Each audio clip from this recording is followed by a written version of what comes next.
février 89, Joséphine Guattari a enregistré une conversation avec Félix à propos d'un film. En août 92, Félix Guattari meurt brutalement à Laborde, asile qu'il avait fondé avec Jean Houry en 1953. Joséphine m'a confié l'enregistrement peu de temps avant de mourir, elle avait 31 ans. Alors tu viens dormir chez moi ce soir? Non, pas ce soir. Tu sais bien comme je suis mal le soir. Un autre soir. Alors dors bien. Toi aussi, à bientôt. À bientôt.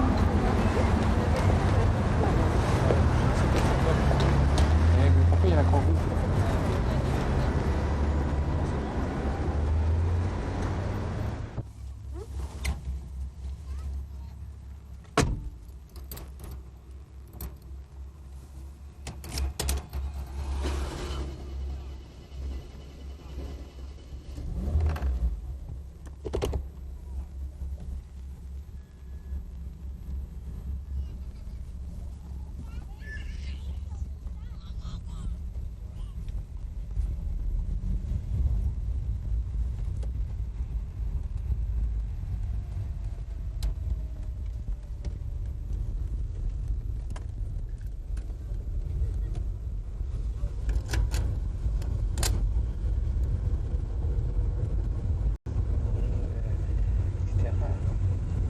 Et puis qui conduit à la mort.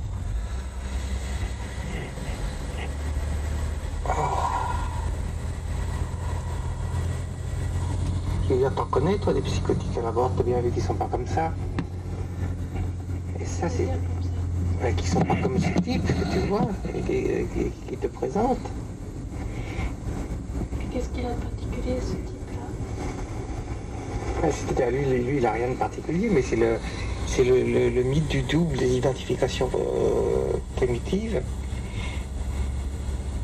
De la coupure du moi, enfin c'est toute la batterie de cuisine depuis Autorank, depuis je sais pas combien, c'était quelle époque Autorank, le mythe du double. C'est avant Freud ou c'est... Ah non, c'est un élève de Freud. C'est un élève. Et il y avait déjà toute une littérature à ce thème-là.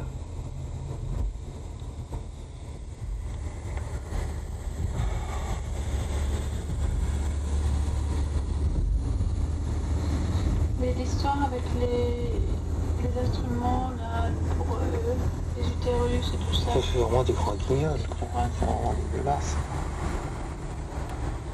Symboliquement, tu trouves que ça a quelque chose à voir avec les histoires psychanalytiques et tout ça? Ouais, mais c'est absolument une cuisine psychanalytique, c'est un poncif psychanalytique. Il y a eu je sais pas combien de films déjà comme ça sur ce thème-là du double. Il y a des deux filles, des deux jumelles et tout ça, il y en a toujours, ça finit toujours la même chose, il y en a une qui tue l'autre pour retrouver son identité. Il y a la bonne et la mauvaise, tout ça, mais c'est vraiment un stéréotype. Et toi, comment tu vois, comment t'expliques ça, l'histoire du double, de la psychose dans le double, dans la...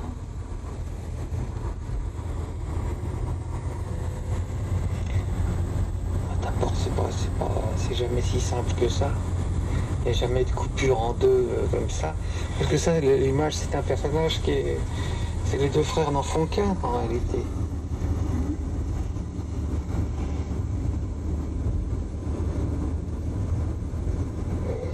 On en reparlera une autre fois, je vais dans... D'accord. Tu ne veux pas juste me rajouter une phrase pour conclure à propos de l'interprétation de Jeremy Irons? Bon, oui, il joue bien, ce type-là, il est bien. Et à propos des séquences de la fin, quand ils sont ensemble là et qu'on les voit jamais ensemble, mais que la façon dont c'est fait. Oui, c'est un peu classique, non? Et la séquence quand ils dansent avec la fille, tous les deux, tu l'as pas trouvé bien cette séquence-là? Non. Non, franchement, je trouve ça très... vraiment médiocre. Là. Ça se traîne en longueur en plus.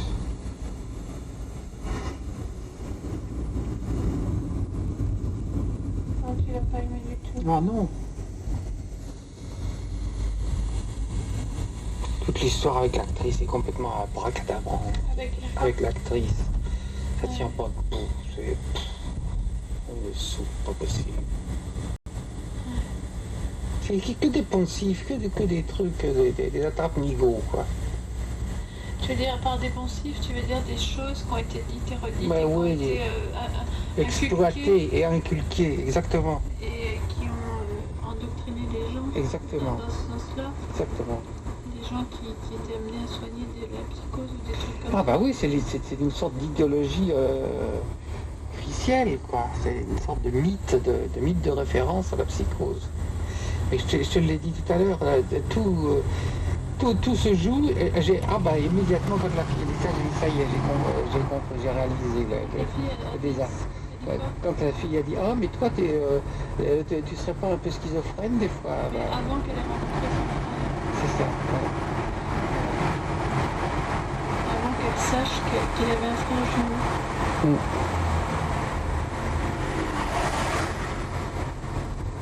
Mais toi, la psychose, c'est quoi exactement, à ton avis? J'ai fait des livres sur tout Oui, ça. mais parle-en-moi juste pour résumer. me résumer. Juste avant de t'endormir.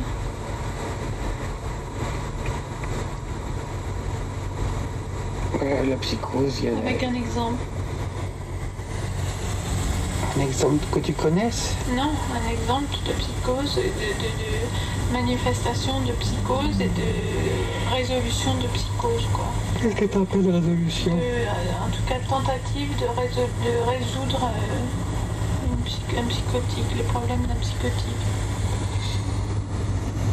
Dis-moi ce que c'est qu'un psychotique, qu'est-ce qui se passe dans sa tête, et toi, qu'est-ce que tu envisages pour le soigner, si c'est possible ou si c'est pas possible, ou qu'est-ce que c'est tes théories pour le soigner.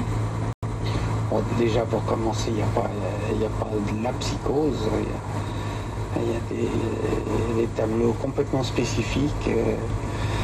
Je suis pour resingulariser complètement les tableaux. La psychose, c'est généralement le classement de ce qui n'est pas la névrose, c'est-à-dire la mise en cause de la personnalité directement. Parce que dans la névrose, c'est censé être des rapports de complexes familiaux. Alors déjà, La névrose. dans la névrose, déjà l'opposition névrose-psychose et perversion est déjà une connerie noire parce qu'il y a... Névrose, psychose et perversion. Oui, c'est la triade classique, traditionnelle. Et ça, c'est une connerie. Ah oui, parce que n'importe qui a une base psychotique, une base névrotique, une base perverse, et ça bascule d'un côté ou de l'autre. T'as pas une névrose sans qu'il y ait un fond psychotique, et t'as pas un tableau psychotique sans qu'il y ait aussi un tableau névrotique. Enfin, tout ça, ça tient pas debout. Ce qui est intéressant, c'est pas de faire des étiquettes et de dire part comme ça, c'est de créer des dispositifs pour pouvoir comprendre pourquoi il y a des symptômes délirants, il y a des hallucinations, pourquoi il y a des régressions, il y a des fixations imaginaires, etc. Pourquoi? Et c'est ce qu'on fait à l'abord. On fait un abord multidimensionnel de psychotiques.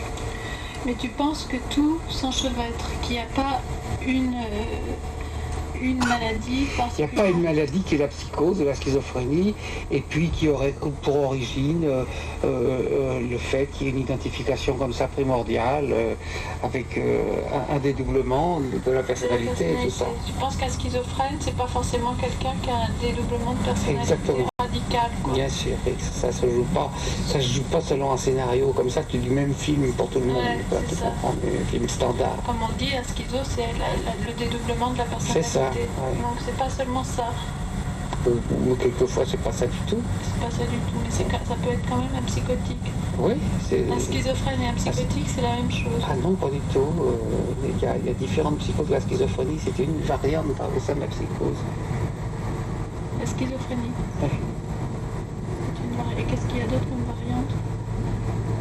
psychoses maniaques dépressives, il y a des psychoses hallucinatoires chroniques, il y a, je ne sais plus, qu'est-ce qu'il y a, des psychoses hystériques, il y a plein d'étiquettes comme ça. Pour soigner ça, toi, tu penses qu'il faut prendre en compte toute l'existence d'une personne, Tous les niveaux existentiels depuis l'enfance, depuis la naissance. Ah ben non, pour l'enfance, pas spécifiquement. D'abord, pour moi, je pense qu'il n'y a pas de psychose infantile, que toutes les psychoses se cristallisent avec la puberté. C'est au moment de la puberté. Pour commencer, oui, c'est ça. C'est là que ça se cristallise. Mais avant, il n'y a pas de trouble. Avant, tu as des troubles, mais c'est absurde de parler de psychose, parce que tu as des enfants autistiques, tu as des enfants comme ça, qui ont des troubles caractériels. Mais la psychose, elle cristallise avec la puberté, avec l'entrée de la sexualité génitale. C'est un tableau. Et comment ça se fait que ça se produit à ce moment-là? Parce que c'est comme une étape qu'on ne peut pas passer, quoi.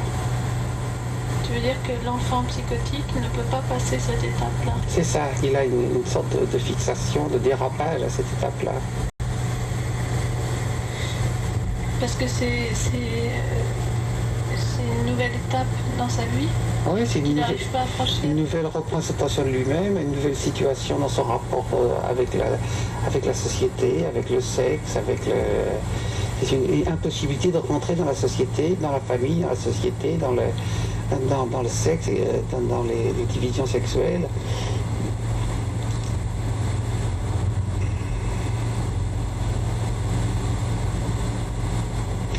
Mais de toute façon, ça se joue beaucoup plus tard, et ça fait référence comme ça à des troubles.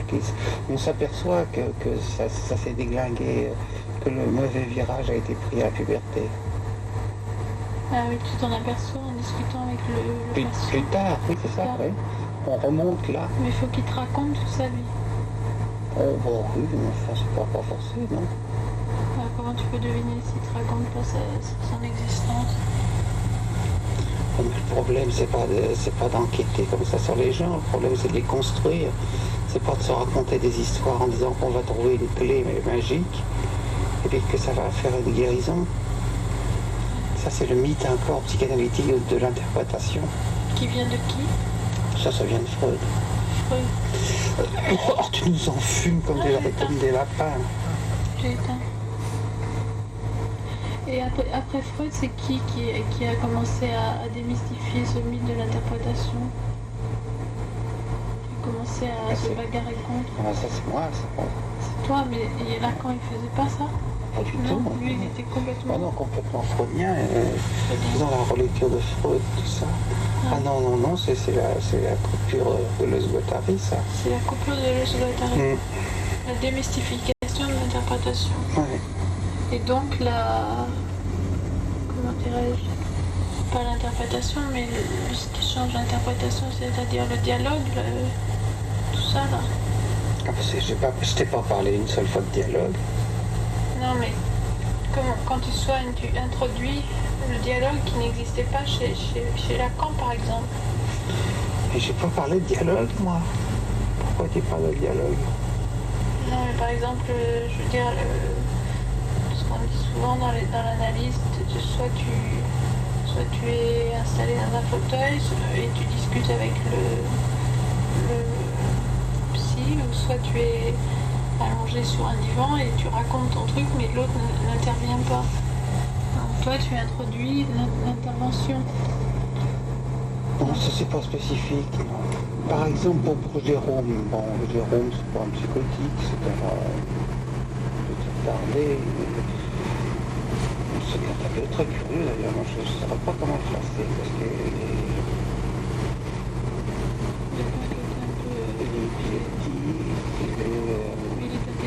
il est très intelligent, il est arriéré affectif. Arriéré affectif, ça veut dire qu'il manque d'affection? Non, il a une affectivité d'un enfant de 8 ans, quoi. Ah oui, c'est ça. Il s'est arrêté à l'affectivité de l'enfant de 8 ans. À peu près, oui. C'est-à-dire qu'il réclame l'affection qu'un enfant de 8 ans réclame. Oui. Et ben là, bon, moi, qu'est-ce que je fais? Je parle avec lui, je le fais parler de n'importe quoi, je lui fais prendre un petit boulot de tuc et des machins comme ça. Et puis il a une espèce de confiance en moi, donc ça lui fait beaucoup de bien de voir quelqu'un d'autre comme ça régulièrement. Bon. Mais là-dessus, toute sa mère fout le camp, s'installe ailleurs, etc. Et puis elle vient même me téléphoner là cet après-midi, elle veut venir me voir. Bon. Là, ceci dit, elle ne pourra pas vraiment bien me payer parce qu'elle n'a plus de rond, elle est complètement dans la face. C'est une situation dramatique là qui est en train de se préparer. Pourquoi elle change sa vie? Oui, elle fout le camp de la maison et tout, alors le père est complètement siphoné, lui aussi. Elle se sépare de son mari? Oui. Elle veut aller habiter ailleurs, mais alors elle n'a pas de boulot. Enfin, je veux dire, ça ne tient pas la route du tout. Et lui, il est pris dans tout ça. Bon, par exemple, alors, elle me pose la question, mais est-ce que vous pouvez me voir?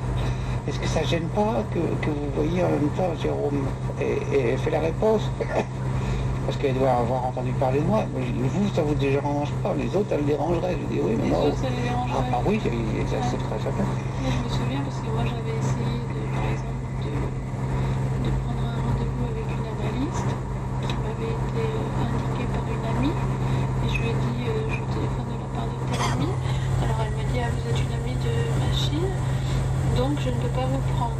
Et elle m'a envoyé à quelqu'un d'autre. Donc ça doit se produire comme ça, sans arrêt. Donc oui, c'était des maniérismes, des couillons.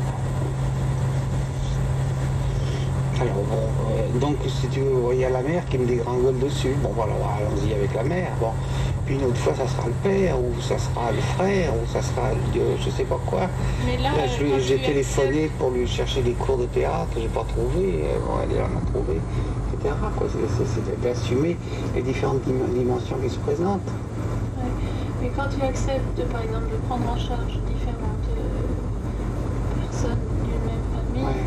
qui ont des conflits, des rapports entre eux et tout ça, par exemple, est-ce que tu peux, dans ces cas-là, avoir recours à des théories ou des histoires comme ce dont s'occupe Mani ou des trucs comme ça, des thérapies familiales ou des choses comme ça? Oui, mais enfin, Mani, au départ, il était systémiste, c'est-à-dire qu'il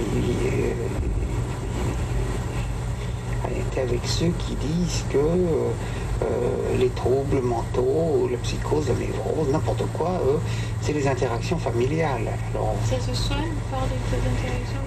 non, ça résulte des interactions Ça familiales. Et donc, en manipulant ces interactions familiales, ces systèmes familiaux, on obtient des guérisons.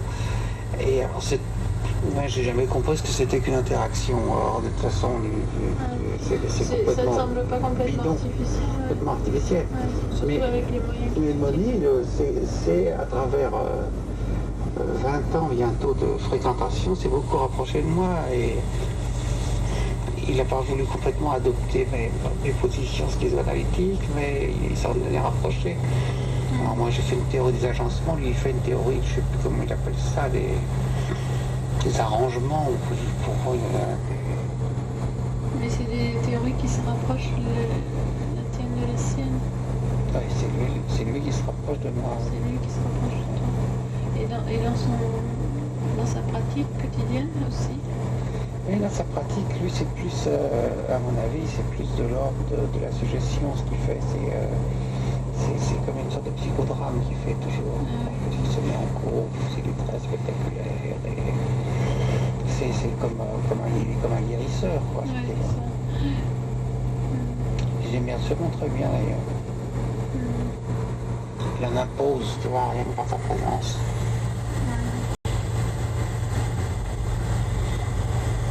Et pour en revenir à la névrose proprement dite, moi j'aimerais bien savoir qu'est-ce que c'est la névrose exactement. Enfin, à quel moment ça se manifeste? Est-ce que c'est comme la psychose, tu disais, à partir de la puberté ou à ce moment-là? Moi, je t'ai dit que je refuse ces catégorisations de cette triade névrose, psychose, perversion. Les névroses, c'est l'hystérie, la névrose obsessionnelle, la phobie,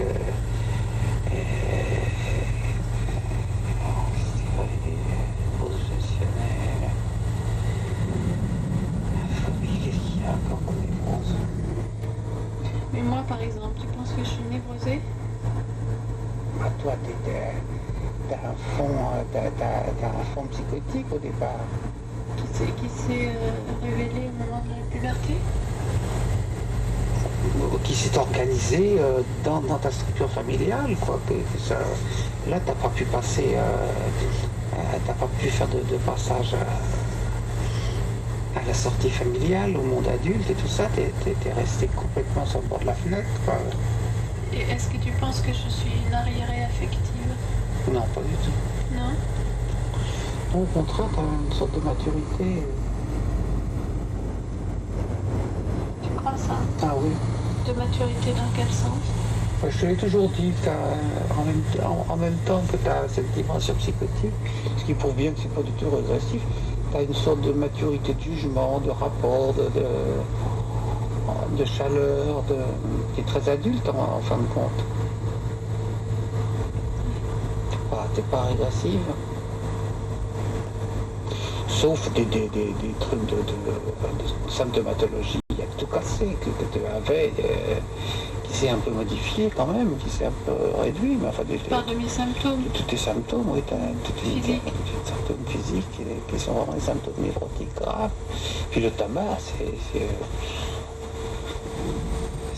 une grave intoxication, ça tu te rends pas compte, tu es prisonnière tu ne veux pas le savoir, tu ne veux pas qu'on t'en parle,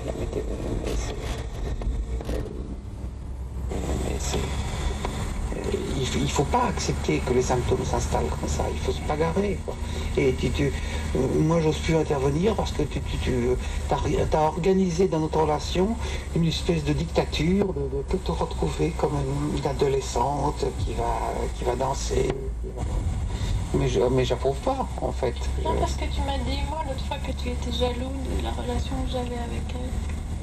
Enfin, que ça t'énervait, que ça Je suis pas jaloux. Non, mais pas jaloux, mais que... Oh oui, des fois ça m'agace parce que je sens que ça avance pas à grand chose, ni pour elle, ni pour toi. Je veux dire, quoi, la laisser comme ça téléphoner pendant une demi-heure, 3/4 d'heure et tout, enfin je veux dire, c'est complètement infantile, c'est complètement irresponsable, c'est idiot, quoi. Cette pauvre fille qui n'a pas de fric, qu'est-ce que ça veut dire? Elle va se trouver dans une merde avec sa main de téléphone. Vous pouvez bien vous écrire, non? Au contraire, c'est bien d'écrire. Parce que ça, on clarifie beaucoup plus les choses en écrivant qu'en parlant au téléphone. C'est comme de prendre la cam, le téléphone, c'est rien, quoi. C'est un bouche-trou.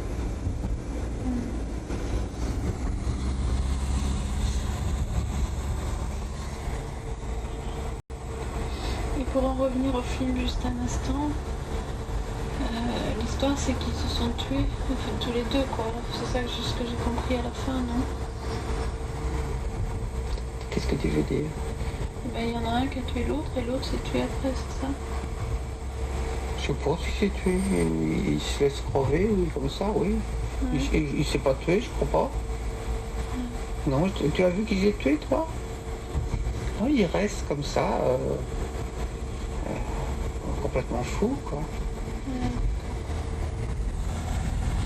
Ou alors peut-être que, comme il avait dit, il meurt de peur, peut-être. Ah oui, comme l'histoire des frères siamois. Ouais. Qu'est-ce que c'est toutes ces conneries? Tu penses que tout ça c'est du baratin? Oh, complètement.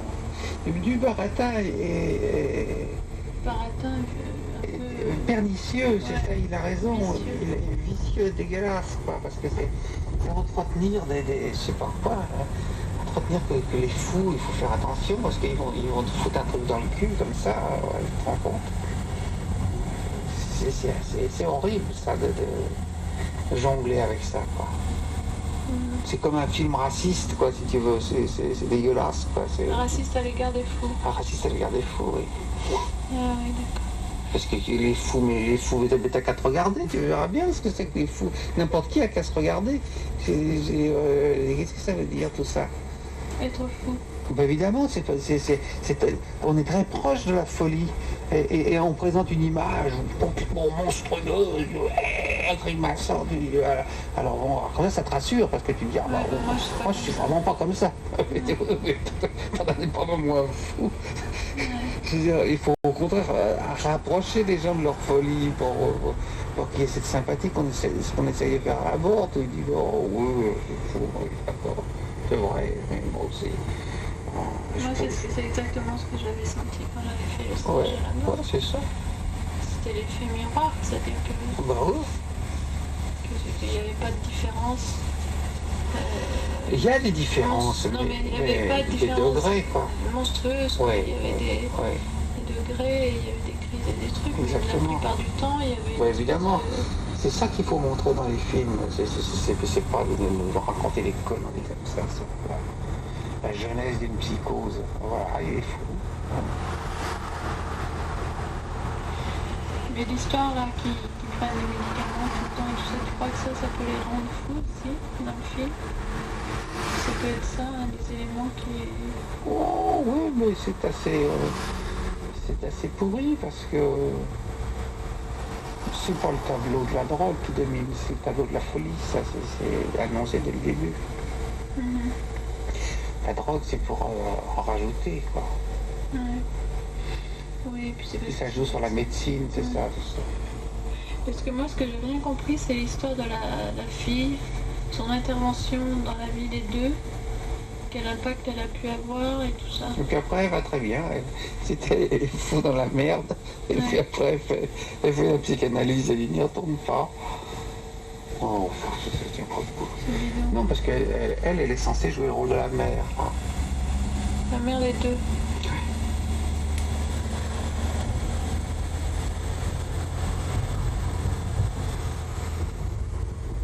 Il en est amoureux comme de sa mère. Voilà, bravo. Comme dans toutes les théories Voilà, vous avez gagné, vous avez traditionnelles. Vous pouvez emmener la télé, le frigo et tout. C'est ça qu'il fallait trouver.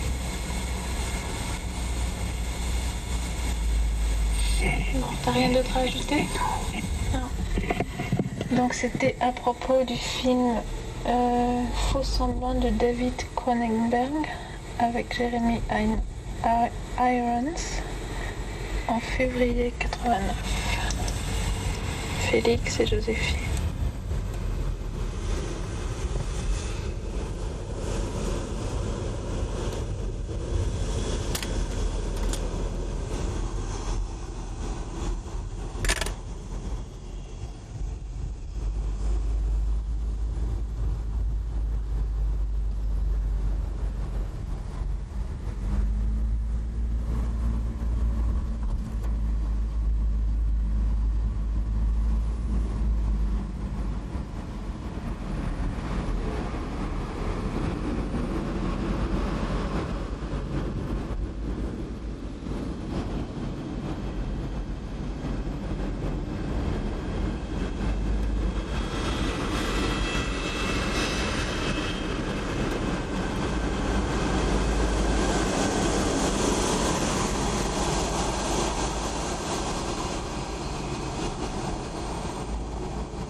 Non, je ne T'as pas de cigarette? Non, pas vraiment.